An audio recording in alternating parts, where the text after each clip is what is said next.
Having some flashbacks to, many, many years ago, high school, Mandirewa High School, wonderful academic institution that it is, he says ironically. But one of the scariest things about that particular high school, one of the scariest people there, and it was a tough school, honestly, that would have to be the school librarian.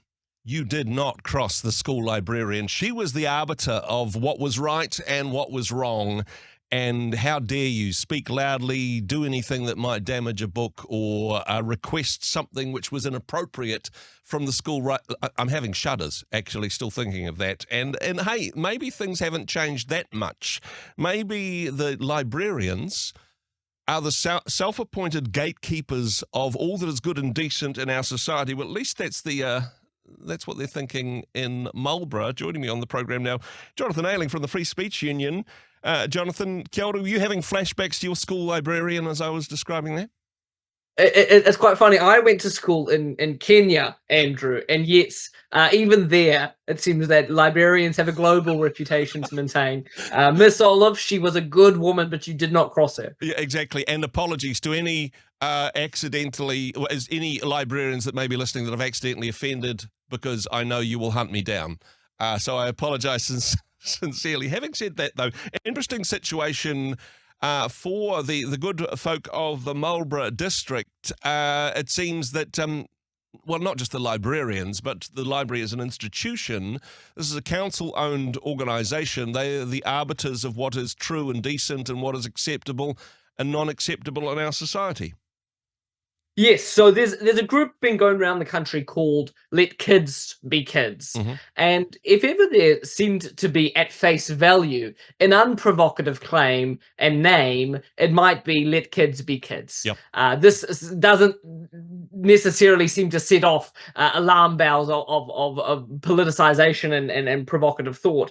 They are trying to hold public meetings around the country and are facing a fair number of cancellations. Now, if it's a private venue deciding that these are opinions or perspectives they don't want to host in their venue, good on them. It's their place. They get to set the rules.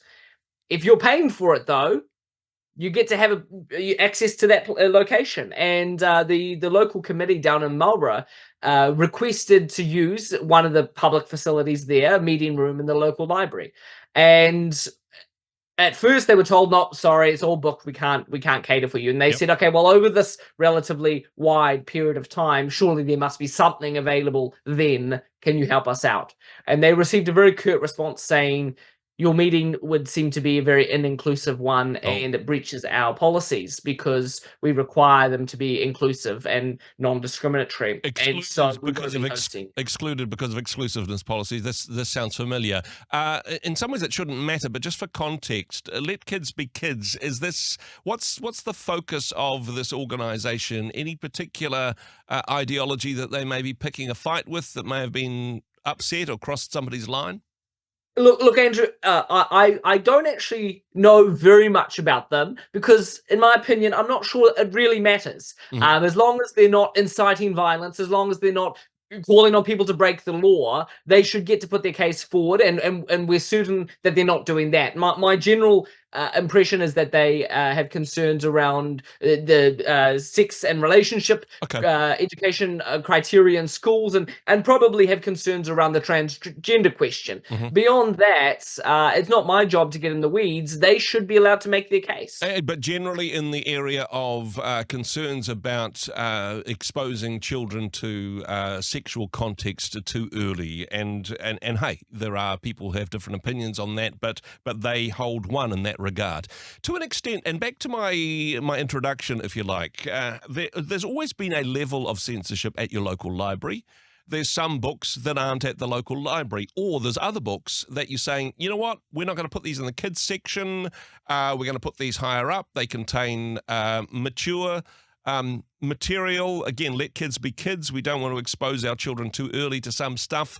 There's always been a little bit of censorship at our local library to keep us safe. Now, there's a dangerous word.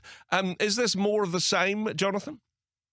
No, I would say what we're seeing here is an expression of a very different perspective, where kind of you raised 2 points there, Andrew. First of all, to the age-appropriate questions, certainly the FSU accepts that free speech applies in that more pure notion of it to adults. Yep. Children are humans; they have human rights, but we readily accept in our society that certain basic civil liberties don't apply fully to children, like the right to vote. Obviously, Yep. I would also say generally this isn't about engaging with material that you happen to come across. Yep. You know, there's something to be said that if something is of a really serious question, you know, there's been questions around material about suicide and that kind of thing. People just happen to walk across this. You want to give them some sense of being prepared for that. This was a public meeting that people would have to choose to go to, though. Yep. And if you don't like the ideas that you anticipate might be expressed there, there's a very easy way to make sure you're, quote, safe. Yeah. And that's simply don't attend.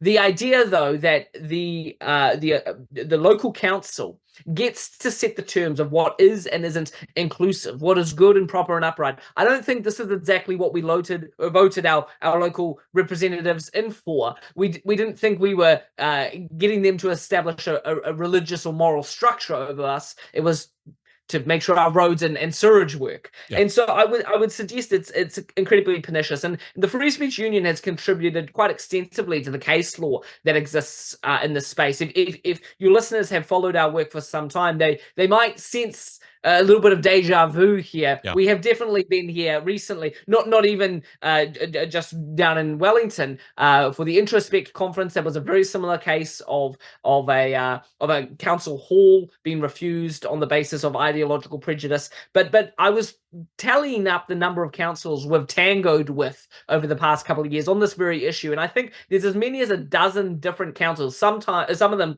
several times. Yep. And the law is very clear. Councils do not get to decide what opinions can or cannot be expressed in their local facilities, especially when it is the ratepayers who pay for those local facilities who are wanting to express them. If it's illegal, of course that's different. If it's inciting violence, of course that's different. None of that applies remotely here. And we have quite a strong case that we're going up against Marlborough District Council here. Yep. Unless they respond quick smart, I think we'll see them before court, and they won't have much of a defence to speak of. Now, speaking of inciting violence, and again, this talks very much to what's in a name. The Centre to Counter Violent Extremism. Now, as you say, on the surface, this sounds like a very good organisation because, yes, free speech is a great principle, but there is a line where speech encourages violent extremism, then that breaches the law, and I know at the FSU you're not advocating for that. However, the Centre to Counter Violent Extremism doesn't exactly measure up to its title. No, that's quite right. And I don't know if you noticed in an auspicious anniversary that passed recently, Andrew, but 2 days ago on 8 June, it was the 75th anniversary of the publishing of George Orwell's 1984. Mm-hmm. And it seems 75 years later, somehow it is more relevant than ever before. And for your listeners, the well-read and intelligent listeners that I know Rhema subscribers are, exactly. They will know that 1984 is built on this premise of things like the Ministry of Love, yeah, which really was actually the police force, and the double speak and news speak, the manipulation of language that comes in to control the ideas and to restrict the ideas that we can conceive. On the face of it, the Centre to Counter Violent Extremism. Who on earth would have any problem with that? Seems like a good idea. Yeah.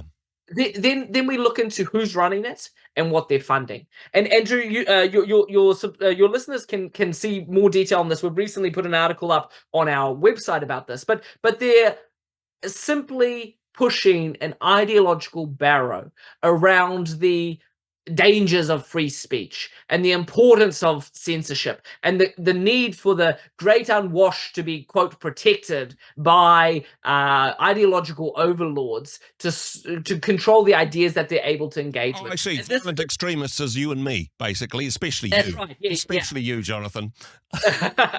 Well, I'm all 5'5" of me. I'm an intimidating person, I realize. But it's about actually restricting the spectrum of ideas that we're allowed to engage with. And are there dumb ideas out there? Andrew, you and I both know there are. And the best way to deal with the really dumb ideas out there is let people engage them. Let's have a mature conversation about it. And so the government has cut 2/3 of the funding to the Centre to Counter Violent Extremism. So this was essentially a government-funded organisation? It was fully government funded, millions of dollars every year being put into research about the way certain minorities are victimized by free speech and the need. And it is this given equation that speech equals violence. Yeah. And don't you dare raise the question, hang on a second, I thought violence was violence. Mm-hmm. And so, look, the Free Speech Union 2 years ago ran the alarm on this question, and it took us a while to get some traction on it. We're very pleased to see that this is a warning shot across the centre's bow. Yep. Pay attention to the things that really matters, where people are actually inciting violence, when there are factors that are causing actual violent extremism. Of course, we must attend to that. This is not a safe berth for your pet ideological projects, though. And I hope before long, unless they write their course, they're fully defunded entirely. Now, looks like another victory for free speech in that regard. Be careful, Marlborough libraries and any other librarians that think that they can take on the Free Speech Union.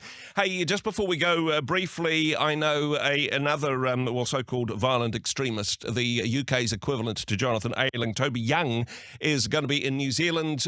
Details of that available at fsu.nz, or, I don't know, perhaps you're the New Zealand equivalent of Toby Young. I think that's right. One way or the other, we're pushing back and we're coming after our would-be censors. Thank you for what you do. Thanks for your time today. Cheers. Hey, thanks very much for joining us in the Rhema studio. Thanks very much for watching the interview. It's kind of nice to have an audience, actually. And if you did like what you watched, then do give us a like, do give us the thumbs up. And if you'd like to see more interviews like that one, or perhaps even better, subscribe and those interviews will come straight to you. Don't forget to turn on your notifications, and we'll see you in the next one. Cheers.